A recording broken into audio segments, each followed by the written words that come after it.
CNN News.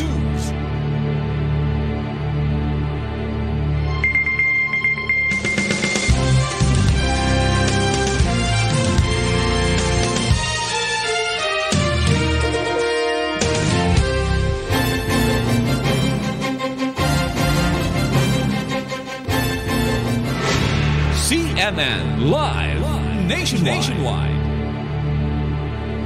Magandang araw Ariel, magandang araw Pilipinas. Masayang ipinagdiwang kahapon sa bayan ng Baler ang ika-22 taon ng pagkakaibigan ng Pilipinas at ng bansang Espanya. Ang Philippine-Spanish Friendship Day ay pinagtibay sa pamamagitan ng Republic Act No. 9187 na inakda ni dating Senador Edgardo Angara. Sa naturang batas ay tinakda ang June 30 sa bawat taon bilang Philippine-Spanish Friendship Day at ang naturang araw ay itinakda rin na pista opisyal sa lalawigan. Palibhasa ang June 30 ay natapat sa araw ng linggo, kaya't ang pagdiriwang ay idinaos na lamang kahapon. Pinasimula ng aktibidad sa pamamagitan ng pag-aalay ng bulaklak sa harap ng simbahan ng Baler. Pinangunahan ito ni Senador Juan Miguel Zubiri at Miguel Utray Delgado, ambasador ng Espanya sa bansang Pilipinas. Sa kasaysayan, ang simbahan ng Baler ang sinasabing naging huling tanggulan ng mga sundalong Kastila. Sa pag-aakalang hindi pa tapos ang digmaan, sila ay nanatili sa loob ng simbahan ng mahabang panahon.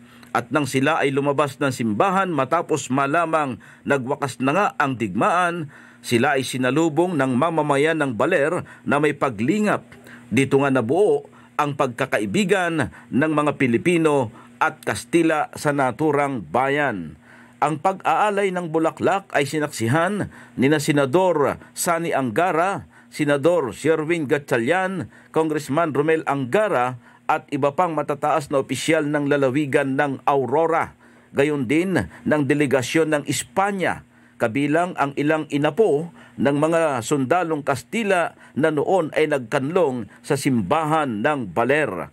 Matapos ang pag-aalay ng bulaklak ay nagtungo naman ang lahat sa Municipal Plaza ng Baler na katabi lamang ng simbahan at doon ay ipinagpatuloy ang palatuntunan.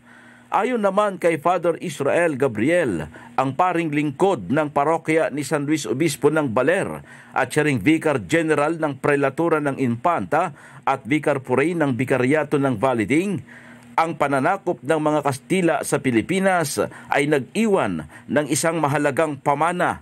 Ito ang pananampalatayang Kristiyano na siyang patuloy na itinataguyod ng simbahang Katoliko.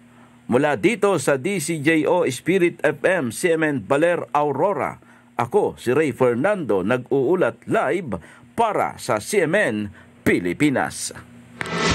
CNN Live Nationwide.